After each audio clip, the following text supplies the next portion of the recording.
गुज़श्ता रात के हंगामों की वजह से मैं रास्ते से हट गया था और अब मेरे पास कोई ऐसा जरिया मौजूद नहीं था जिसे बुरुए कार लाकर मैं मुतय्यन समत सफर कर सकता।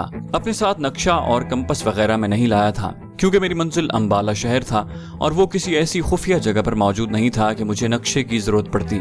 पहाड़ी इलाके से निकलने के बाद अंबाले तक पहुंचना मेरे लिए मुश्किल नहीं था। मुझे चलते हुए 2 घंटे हो रहे थे। मैं आबादी से काफी आगे निकल आया था। वो वसी नाला आहिस्ता आहिस्ता तंग होना शुरू हो गया था।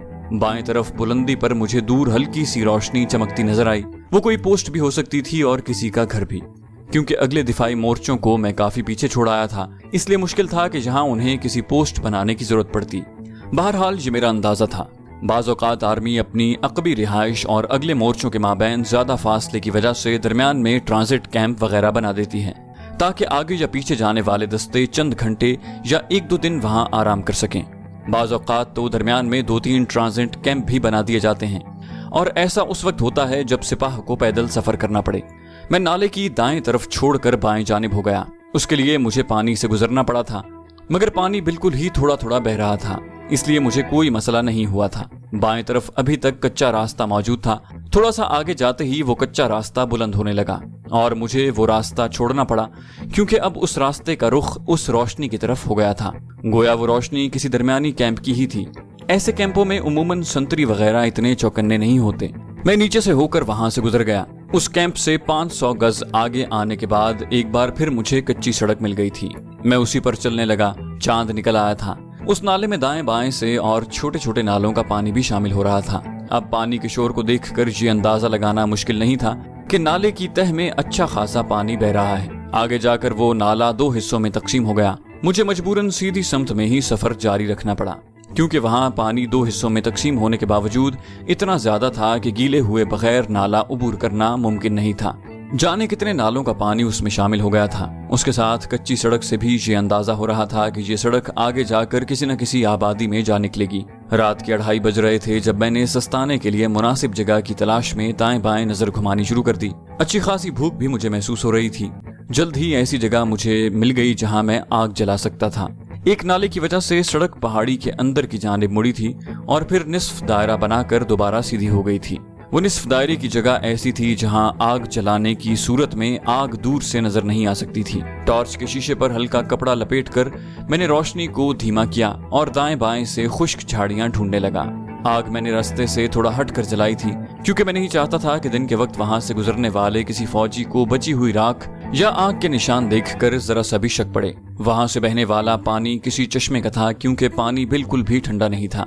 खूब सेर होकर मैंने पानी पिया और रोमाना का दिया हुआ खाना निकाला। कपड़ा खोलते ही देसी घी की खुशबू मेरे नथनों से टकराई। 3 रोटियां थीं और तीनों पर देसी घी अच्छी तरह लगा हुआ था। सालन आलू गोश्त का था, लेकिन यकीनन मेरे लिए वो बस रोटियों पर घी लगाने का इंतजाम कर सकी थी। आलू गोश्त उनके रोजमर्रा के मुताबिक बना हुआ था। रोटियों को आग पर सेंक कर मैं खाने को जुड़ गया। अगर वो लजीज नहीं भी था तब भी मुझे इतना लुत्फ दे रहा था कि बयान से बाहर थे। मैं 3 रोटियां चट कर गया था। खाने के बाद मुझे दिन की पी हुई चाय की बहुत याद आई। इतनी अच्छी चाय पीने का इत्तेफाक खाल ही होता है। चश्मे के पानी से हाथ धोकर मैंने वही रोटियों वाला कपड़ा उठाकर हाथ खुश्क करने लगा था कि कुछ सोचकर मैंने वो कपड़ा वापस रख दिया। शायद खाना बांधने के एहतराम की वजह से मैं कपड़ा इस्तेमाल नहीं कर सका था। हाथ आग पर सुखाकर मैं बेख्याली में उस कपड़े पर कशीदा किए बेल बूटों को घूरने लगा। बहुत ही नफासत से कशीदाकारी की गई थी। ज्यादातर सुर्ख गुलाबी और गहरे सब्ज रंग का इस्तेमाल किया गया था। और फिर मेरी नजरें सुर्ख फूलों और सब्ज की बेल से फिसलती हुई उस कोने में जा रुकी जहां बहुत खूबसूरत लिखाई में रोमाना लिखा हुआ नजर आया। मैंने जल्दी से वो कपड़ा लपेट कर झाड़ी की तरफ उछाल दिया। मेरी बला से सर झटक कर मैं आग की तरफ मुतवज्जे हो गया जिसके शोले मध्यम पड़ते जा रहे थे। पास पड़ी खुश्क लकड़ियां उस पर डालकर मैंने आग को ताजा किया। खाना खाने के बाद सर्दी कुछ ज्यादा ही महसूस होने लगी थी। यूं भी वहां अच्छी खासी सर्दी थी। चलते हुए अलबत्ता इतनी सर्दी महसूस नहीं होती। मैं अपनी जमा की हुई लकड़ियों के जलने तक वहीं बैठा रहा। जो ही लकड़ियां खत्म हुई अपना थैला पीठ पर लटका कर मैं चल पड़ा। 4-5 कदम लेने के बाद अचानक मुझे ख्याल आ गया कि अगर किसी को खाने वाला वो कपड़ा वहां पड़ा हुआ मिला तो क्या रोमाना के नाम से वो उस तक पहुंच तो नहीं जाएगा। गो ये बात इम्कान से काफी बईद थी, लेकिन उसके बावजूद मैंने पीछे जाकर वो कपड़ा उठा लिया कि उसे दहकते हुए अंगारों में डालकर खाकस्तर कर दूं। लेकिन फिर मैं वो कपड़ा अंगारों पर न फेंक सका। नीचे उतरकर मैं दोबारा सड़क नापने लगा। आगे जाकर वो सड़क दाएं तरफ मुड़ गई। نالا عبور کرنے کے لیے لوہے کا پل بنا ہوا تھا۔ نالے میں پانی کی مقدار اتنی ہو گئی تھی کہ اب اسے پل کے بغیر عبور کرنا ناممکن نہیں تو مشکل ضرور تھا۔ یوں بھی مسلسل اترائی کی وجہ سے پانی کی رفتار بہت تیز تھی۔ پل عبور کرنے کے بعد سڑک پختہ ہو گئی تھی۔ میں صبح کی روشنی ظاہر ہونے تک یوں ہی بے فکر چلتا رہا۔ ملگجا اجالا ہوتے ہی میری نظر کسی پناہ گاہ کی تلاش میں سرگرداں ہو گئی تھی۔ سامنے نظر دوڑانے پر مجھے سڑک دائیں طرف مڑتی دکھائی دے رہی تھی اور اسی جگہ دائیں طرف سے ایک بہت بڑا نالا اس نالے میں آ کر ملا تھا۔ جو ہی میں موڑ مڑا مجھے سامنے ایک کافی کھلی وادی دکھائی دی۔ پرشور نالا جو اچھی خاصی نہر کی شکل اختیار کر گیا تھا بائیں طرف پہاڑی کی جڑ میں بہ رہا تھا، جبکہ دائیں طرف بہت بڑی آبادی نظر آ رہی تھی۔ کچھ گھر نالے کے پار بائیں طرف کی پہاڑی پر بھی موجود تھے اور ان کے شہر میں داخل ہونے کے لیے نالے کے اوپر لکڑی کا ایک جھولتا پل موجود تھا۔ پہاڑی علاقے میں اتنی بڑی آبادی کا علاقہ شہر ہی کہلاتا ہے۔ کچھ گھروں کی کھڑکیوں سے جھانکتی روشنی اس بات کا مظہر تھی کہ وہاں بجلی موجود تھی۔ یقیناً وہ اس نالے کے پانی کو بجلی بنانے کے لیے استعمال کرتے تھے۔ پہاڑی علاقوں میں بجلی بنانے کا یہ سب سے اچھا اور سستا طریقہ ہے۔ اس آبادی کو دیکھ کر میں نے کلاشنکوف سے جان چھڑانے کا طریقہ سوچنا شروع کر دیا، لیکن وہاں کوئی ایسی جگہ مجھے نظر نہیں آ رہی تھی جہاں اسے محفوظ طریقے سے چھپایا جا سکتا۔ یہاں تک کہ آبادی قریب آ گئی تھی، میں نے سر کھپانا مناسب نہ سمجھا اور کلاشنکوف فالتو میگزین کے نالے میں اچھال دی۔ میری واپسی جانے کب اور کس طرح ہونا تھی اور اس کو چھپانے کے لیے نالے کے تیز رفتار پانی سے اور کوئی بہتر جگہ نہیں تھی۔ اب میرے پاس صرف گلاک پسٹل ہی رہ گیا تھا۔ پسٹل کو میں نے سائلنسر پیٹھ کی طرف سے اپنے لباس میں اڑس لیا۔ تیز دھار خنجر بھی چمڑے کے کیس میں بند کر کے میں نے جرابوں میں اڑس لیا تھا۔ مضبوط پلاسٹک کے بوٹ کچھ عجیب سے لگ رہے تھے، لیکن کیونکہ وہاں برف موجود نہیں تھی اس کا بندوبست میں نے پہلے سے سوچا ہوا تھا۔ میری پیٹھ پر بندھے تھیلے میں سپورٹ شوز موجود تھے۔ تھیلے سے سفید رنگ کے سپورٹ شوز نکال کر میں نے پاؤں میں ڈالے اور دوسرے بوٹ ہاتھ میں لٹکا لیے۔ آبادی میں داخل ہوتے ہی نسبتاً ایک غریب گھر دیکھ کر میں نے وہ بوٹ اس کے دروازے پر پھینک دیے کہ چلو کسی غریب کے کام آ جائیں۔ زندگی بیدار ہو گئی تھی۔ چھوٹے سے بازار میں 2-3 ہوٹلوں پر مجھے پراٹھے بنتے نظر آئے۔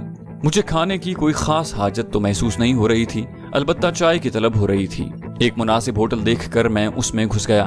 چائے کے ساتھ انڈا فرائی اور پراٹھے کا کہہ کر میں لکڑی کے بینچ پر ٹک گیا۔ وہاں 3-4 بندے پہلے سے بیٹھے ناشتہ کر رہے تھے۔ کسی نے مجھ پر کوئی خاص توجہ نہیں دی تھی۔ میں ذرا مطمئن ہو گیا تھا۔ ہوٹل میں ایک ہی آدمی کام کرتا نظر آ رہا تھا، وہی اس کا مالک، وہی باورچی اور وہی بیرا تھا۔ اس نے میرے سامنے ناشتہ رکھا۔ چائے کا پہلا گھونٹ لیتے ہی مجھے رومانہ کی بنائی ہوئی چائے یاد آ گئی۔ میں نے بیزاری سے سر جھٹکا اور انڈے پراٹھے کے ساتھ انصاف کرنے لگا۔ ناشتہ کر کے میں بل کی ادائیگی کرتا ہوا ہوٹل سے باہر آیا۔ سورج مشرق سے سر ابھار رہا تھا۔ ایک دکان کے سامنے انگریزی میں لکھا ہوا مین بازار اڑی پڑھ کر مجھے شہر کا نام معلوم ہوا۔ میں اندازے ہی سے درست جگہ پہنچ گیا تھا۔ اڑی کے بعد قریب ترین شہر غالباً دمبا تھا۔ میرا ارادہ اڑی شہر کے مضافات میں کسی کا زبردستی مہمان بننے کا تھا۔ رات بھر کے مسلسل سفر کے بعد میرے بدن کو آرام کی سخت ضرورت تھی۔ شاید شب بسری کے لیے بھی وہاں کوئی ہوٹل وغیرہ موجود ہوتا، لیکن ہوٹل میں کمرہ لینے کا میرا کوئی ارادہ نہیں تھا، کیونکہ جس جگہ وہ شہر موجود تھا وہاں لازماً انڈین ایجنسیوں کے 1-2 بندوں نے ضرور موجود ہونا تھا، اور ان کی تفتیش کا سامنا کرنے سے اچھا تھا کہ میں کسی ویرانے میں دن گزار لیتا۔ لیکن کچھ آگے جاتے ہی ایک سٹارٹ ویگن کو دیکھ کر میں نے اپنا ارادہ تبدیل کرنے میں ایک لمحہ بھی ضائع نہ کیا۔ ویگن آدھی سے زیادہ سواریوں سے بھری ہوئی تھی۔ میں بھی اندر گھس کر ایک سیٹ پر بیٹھ گیا۔ 10-15 منٹ کے انتظار کے بعد ویگن چل پڑی تھی۔ مجھے معلوم نہیں تھا کہ اس کی اگلی منزل کیا ہوگی۔ اوڑی سے نکلتے ہی کنڈکٹر کرایہ وصول کرنے کے لیے سواریوں کی طرف متوجہ ہوا۔ ایک سواری کے منہ سے دمبا کا نام سن کر میں نے سکون بھرا سانس لیا۔ اس نے کنڈکٹر کی طرف 100 روپے کا نوٹ بڑھایا تھا۔ کنڈکٹر نے 90 روپے کاٹ کر 10 روپے اس کی جانب بڑھا دیے۔ جب کنڈکٹر نے میری طرف ہاتھ بڑھایا تو میں نے پہلے سے گنے ہوئے 90 روپے اس کی جانب بڑھا دیے۔ سڑک پختہ تھی لیکن کئی جگہوں پر مرمت ہونے والی تھی۔ نالوں وغیرہ میں تو سڑک قریباً ختم ہو چکی تھی۔ میں زیادہ دیر باہر کے نظارے نہ کر سکا اور سامنے والی سیٹ پر سر ٹیک کر خواب کے سفر پر روانہ ہو گیا۔ نہ جانے کیسے سپنے میں مجھے رومانہ دکھائی دی۔ کسی گڑھے کو عبور کرتے ہوئے ویگن کو سخت جھٹکا سا لگا تھا اور میری آنکھ کھل گئی تھی۔ دائیں بائیں نظر دوڑانے پر مجھے زیادہ تر سواریاں اونگتی ہوئی نظر آئیں۔ ٹیپ ریکارڈر وغیرہ کی سہولت شاید ڈرائیور کے پاس موجود نہیں تھی، تبھی گانے بجانے کے بے ہنگم شور کی بجائے ویگن میں خاموشی چھائی ہوئی تھی۔ دوبارہ آنکھیں بند کرتے ہوئے میں خواب کے دلکش مناظر کو تصور میں لانے لگا۔ اچانک میں نے خود کو کوسا، یہ میں کیا سوچ رہا ہوں؟ کل سے میری سوچیں بے اختیار ہو کر رومانہ کو یاد کرنے لگتی، یہاں تک کہ تھوڑی سی آنکھ لگتے ہی وہ میرے خیالوں میں اندر آئی تھی۔ माहीन का दिया हुआ घाव अभी तक भरा नहीं था और दिल कमबख्त किसी और खुश जमाल के हाथों बर्बाद होने पर कमरबस्ता हो गया था। मैंने दिल ही दिल में खुद को समझाने की कोशिश की। काफी देर दिले नादा को नसीहतों का प्रचार करने के बाद मेरी आंख लगी और रुमाना कूद कर मेरी नजरों के सामने आ गई। वो खूबसूरत लिबास पहने, सर पर ताज सजाए हुए, एक बड़े पत्थर से टेक लगाए बकरी के मेमने से अटकेलियां कर रही थी। सारी नसीहतें और सारी खैर खाही के मशवरे दिल ने बगैर किसी दलील के रद्द कर दिए थे। कभी कभी वो तिरछी निगाह मुझ पर डाल लेती और ऐसा करते ही उसके होंठों पर दिलकश मुस्कुराहट नमूदार होती। मैंने उसे अपने पास बुलाया, अब इस मेमने की जान छोड़ो और मेरे करीब आओ। मैं उस वक्त अपनी मचान में ही लेटा हुआ था। ना जी ना, उसने नफी में सर हिलाते हुए अपने खूबसूरत दांतों की नुमाइश की। मुझे झूठे अजनबी पर भरोसा नहीं। मैंने बज़ाहिर खफगी जाहिर की, ये बात है। अरे मजाक कर रही थी, आप तो खफा हो गए। अपने प्यारे अजनबी को भला कैसे खफा कर सकती हूँ। मेमने को गोद से उतार कर वो सुबक कदमों से मेरे मचान की तरफ आने लगी।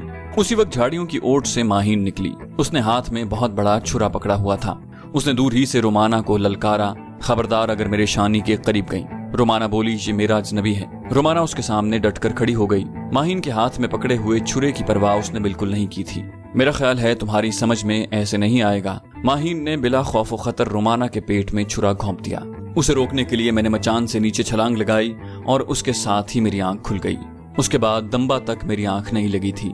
मैं बिला इरादा उसी ऊट पटांग ख्वाब को सोचता रहा। रोमाना का यूं बार बार अपने ख्वाब में आना मुझे जो बावर करवा रहा था, मेरा दिमाग वो मानने को तैयार नहीं था। चंद घंटे एक अनजान लड़की के साथ गुजार कर बेवकूफ दिल जाने क्या उम्मीदें बांध बैठा था। जब रोमाना की यादों ने कुछ ज्यादा ही परपुर्जे निकालने शुरू किए तो तंग आकर मैंने अपनी सोचों का धारा मिशन की तरफ मोड़ दिया। अंबाला जाकर मुझे पाकिस्तानी जासूस आदित्य वर्मा से हदफ के बारे में मुकम्मल तफसीलात पता चलना थी और उसके साथ उसने ड्रैगनोव राइफल भी मेरे हवाले करना थी। रकम और जरूरत की किसी और चीज का बंदोबस्त भी आदित्य वर्मा ने ही करना था। उसका इस्लामी नाम मुझे नहीं बताया गया था। अलबत्ता आदित्य वर्मा के न मिल सकने की सूरत में मुझे 2 और नाम भी बताए गए थे, लेकिन उनसे अशद जरूरत के अलावा राब्ता करने की ममानियत थी। यूं भी उनमें से एक दिल्ली और दूसरा आगरे में था। उसके बाद दम्बा आने तक मैं अपने हदफ को ठिकाना लगाने के मंसूबे सोचता रहा। स्नाइपर्स को शुरू में सिर्फ मैदान जंग और सरहदों पर ही इस्तेमाल किया जाता था, लेकिन अब तो स्नाइपर्स हर किस्म की रिवायती और गैर रिवायती जंग में इस्तेमाल हो रहे थे। बल्कि तरक्की याफ्ता ममालिक में तो कई किस्म के उजरती कातिल स्नाइपिंग करके ही मतलूबा अफराद को ठिकाने लगा रहे हैं। खुद मैं भी अमेरिका में जाकर एक ऐसी ही कार्रवाई का हिस्सा बन चुका था।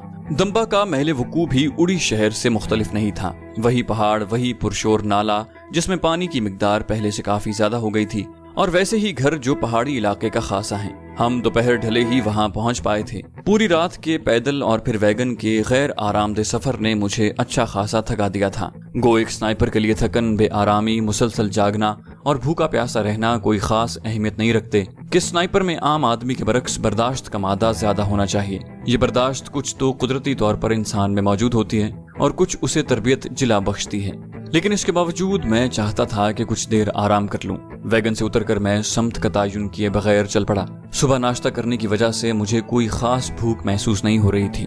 दम्बा का बाजार उड़ी शहर से कुछ बड़ा था, लेकिन वहाँ होटल्स में मुझे रिहाइश वगैरह का इंतजाम नजर न आया। मजबूरन मुझे एक खोखे वाले से मालूमात लेना पड़ी। उसके जवाब का लुब्बे लुबाब यही था कि वहाँ ऐसे कई गेस्ट हाउस मौजूद थे जहाँ किराए पर कमरे भी दस्तयाब थे और बिस्तरे भी। बिस्तरों की बाबत पूछने पर मालूम हुआ कि एक बड़े कमरे में कई बिस्तर लगे होते थे। गेस्ट हाउस का मालिक 24 घंटों के लिए एक बिस्तर के 40 रुपए वसूल करता था। गर्मियों में वहाँ सयाहों का काफी रश रहता था। अभी सर्दियों की वजह से कोई सयाह दिखाई नहीं दे रहा था। ये मुफीद मालूमात लेकर मैं उसी खोखे वाले से एक गेस्ट रूम का पूछकर उस जानिब रवाना हो गया। वो आबादी करीबन मुसलमानों ही की थी, लेकिन उसके साथ हिंदू, सिख और दूसरे मजाहिब के अफराद भी खाल खाल मौजूद थे। इसका अंदाजा मुझे दुकानों के नाम पढ़कर ही हो गया था। न चाहते हुए भी मैंने एक हिंदू के मुसाफिर खाने में कमरा लिया, क्योंकि एजेंसियों के बंदों की नजरें ज्यादातर मुसलमानों के होटल्स और मुसाफिर खानों पर गड़ी रहती हैं। और फिर मैं एक हिंदू की शनाख्त ही से सफर कर रहा था। अलबत्ता कमरा लेने से पहले मैंने एक छोटे से होटल में खाना खा लिया था, जो कि किसी मुसलमान की मिल्कियत था। क्योंकि जिस मजहब में गाय का पेशाब पीना इबादत समझी जाए, जो अपने तई हर पलीद चीज को गौ माता के पेशाब के छींटों से पवित्र कर दें, ऐसे लोगों का पका हुआ खाना खाना निरी बेवकूफी ही तो थी। छोटे से कमरे में एक चारपाई पड़ी थी। उस पर बिछा हुआ बिस्तर भी इस काबिल जरूर था कि उसमें घुसकर चंद घंटे आराम कर लिए जाएं। कमरे से मुल्हिक छोटे से गुसल खाने और बैतुल खला की सहूलत भी मौजूद थी। दरवाजा अंदर से कुंडी करके मैं लंबी तान कर सो गया। मेरी आंख शाम को खुली थी। गुस्ल की हाजत महसूस हो रही थी और गर्म पानी भी वहाँ मौजूद था। गुस्ल करके मैंने बाहर जाकर पेट पूजा की और वापस आकर फिर सो गया। अगली सुबह मैं बस में बैठा जालिंदर की तरफ रवाना था। जालिंदर में मैंने बस अड्डे पर ही खाना खाया और थोड़ी देर बाद वहीं अड्डे पर घूमता रहा। जरूरत की एक दो छोटी मोटी चीजें भी मैंने खरीद ली थी। उसके बाद मैं अंबाला जाने वाली बस में बैठ गया। अंबाला जाते हुए रास्ते में कोई खास वाकया पेश नहीं आया था। मैं अपनी सीट पर बैठा ऊँघता रहा या आगे वाली सीट पर सर टेक कर सो गया। इस सोते जागते की कैफियत में मेरी सोचों का मरकज न चाहते हुए भी रोमाना बनी रही। अलबत्ता मैं हमेशा इन सोचों को झटकता रहा। अंबाला पहुंचकर मैंने एक दरमियानी दर्जे के होटल में कमरा लिया और सो गया। दोपहर 1 बजे के करीब उठकर मैं ताज़ादम होकर कमरे से निकल आया। अपना पिस्तौल मैंने वहीं कमरे में ही छुपा दिया था। शहर में पिस्तौल अपने साथ रखना मुनासिब नहीं था। आदित्य वर्मा का पता मेरी यादाश्त में महफूज था। वो कपड़े के कारोबार से मुंसलिक था। मेन बाजार में उसकी कपड़े की बहुत बड़ी दुकान थी, जहां सुबह 8 बजे से लेकर शाम की अजान तक वो बैठा रहता। उस दुकान के अकब में उसने कपड़े के बड़े गोदाम भी बना लिए थे। अंबाला, जालिंधर और उन शहरों के मज़ाफाती कस्बों देहातियों के ज्यादातर कपड़े के ताजिर इसी से कपड़ा खरीदते थे। उसकी दुकान ढूंढते हुए मुझे जरा भी मुश्किल पेश नहीं आई थी। दुकान पर काफी रश था। 3-4 लड़के मुसलसल ग्राहकों को निपटा रहे थे। मैंने आदित्य वर्मा की तलाश में नजरें दौड़ाईं। उसका हुलिया मुझे बड़ी तफसील से बता दिया गया था, लेकिन मुझे अपने मतलूबा हुलिये का कोई आदमी नजर न आया। इस वसी दुकान के एक कोने में शीशे का छोटा सा केबिन बना हुआ था, जिसके शीशों से बाहर से अंदर का मंजर नहीं देखा जा सकता था।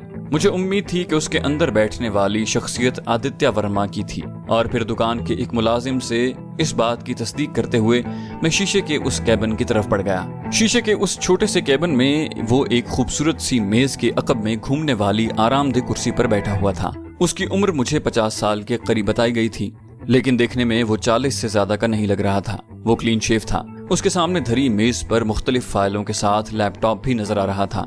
मेज के सामने 3 सीटर सोफा रखा हुआ था, जिस पर 2 अच्छे तनोतोश के हजरात बराजमान थे कि उनकी मौजूदगी में तीसरे आदमी के बैठने की गुंजाइश नहीं थी। दाएं तरफ 2 फोम की कुर्सियां भी रखी हुई थी।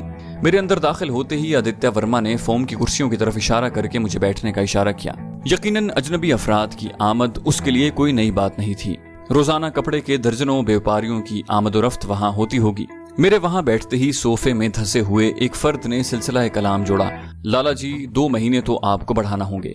आदित्य वर्मा ने कारोबारी मुस्कुराहट चेहरे पर सजा ली थी। मुकर्रम भाई, 6 माह तो कम नहीं होते। उसके लहजे से हवेदा मतानत उसके अच्छे कारोबारी होने की दलील थी। इस मर्तबा मुकर्रम के साथ बैठे हुए दूसरे आदमी ने जबान खोली, अच्छा ना आपका ना हमारा, 7 माह के अंदर हम मुकम्मल अदायगी के जिम्मेदार होंगे। आदित्य वर्मा ने गहरा सांस लेते हुए कहा, चलो जैसे आपकी इच्छा। और उन दोनों के चेहरे पर मुस्कुराहट दौड़ गई।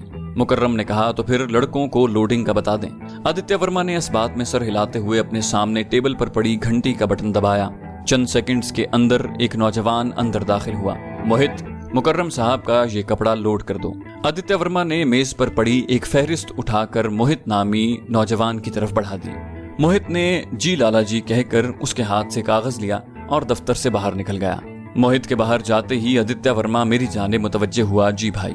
मैंने बराह रास्त उसकी आंखों में देखते हुए मखसूस कोड दोहराया, लाला जी सुना है लट्ठे का भाव काफी नीचे आ गया है, क्या ये सच है? ये अल्फाज सुनते ही मुझे उसकी आंखों में बेचैनी की लहर उठती नजर आई, लेकिन उसने अपने चेहरे पर कोई ऐसा तासुर जाहिर नहीं होने दिया था। मैं दिल ही दिल में उसके मजबूत आसाब का कायल हो गया। उसने मुतबस्सम होकर नर्म लहजे में जवाबी कोड दोहराया, ऐसी अफवाहें उमूमन सुनने में आती रहती हैं। मुकर्रम और उसका साथी भी आदित्य वर्मा की बात पर मुस्कुरा पड़े थे। मैंने नादिम अंदाज में अगला कोड भी दोहराया। मैं बस तस्दीक करने ही आया था ताकि शक की गुंजाइश भी खत्म हो जाए। आदित्य वर्मा ने कहकहा लगाकर कोड के आखिरी हिस्से को दोहराया, हाँ हम भी लोगों की गलतफहमियां दूर करने को तो बैठे हैं। मैंने इनकिसार भरे लहजे में जवाब दिया, शुक्रिया लाला। मैंने अपनी पहचान करा दी थी। उसके बाद मैं आदित्य वर्मा की सवाबदीद पर था कि किस तरह वो मुझे हदफ से मुताल्लिक मालूमात पहुंचाता है और किस तरह मुझे मतलूबा सामान मेरे हवाले करता है। आदित्य वर्मा ने मुकर्रम वगैरह की वजह से सिलसिला कलाम जारी रखा, क्योंकि उसके अलावा तो मेरे वहाँ बैठने की कोई जरूरत बाकी नहीं रहती। उसने पूछा, वैसे आपको कितना लट्ठा चाहिए? मैंने कहा, छोटा सा दुकानदार हूँ लाला जी, अब क्या कहूँ। वो बोले, अच्छा इस बारे में बात कर लेते हैं, पहले मेरा ख्याल है कि चाय पी लें।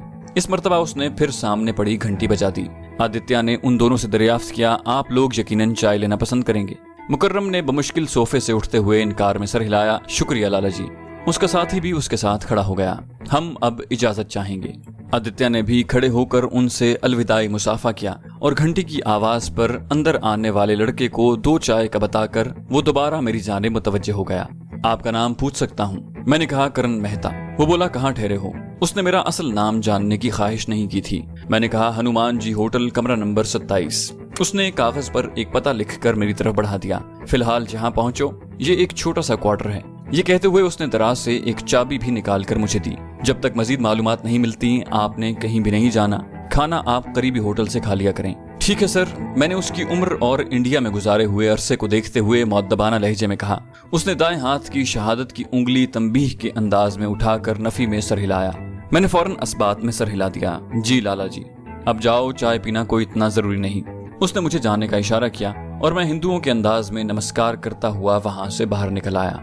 मेरे दिल में उसकी जात के बारे में हल्की सी कुरेद तो जरूर मौजूद थी, लेकिन अपने अंदर मैं इतनी जुर्रत मफकूद पाता था कि उससे कुछ दरियाफ्त कर सकूं। वो एक खामोश मुजाहिद था। जाने कितने साल उसने मादरे वतन के लिए कुर्बान कर दिए थे। अपनी जवानी के बेहतरीन दिन यूं गुजार देना इतना आसान नहीं होता।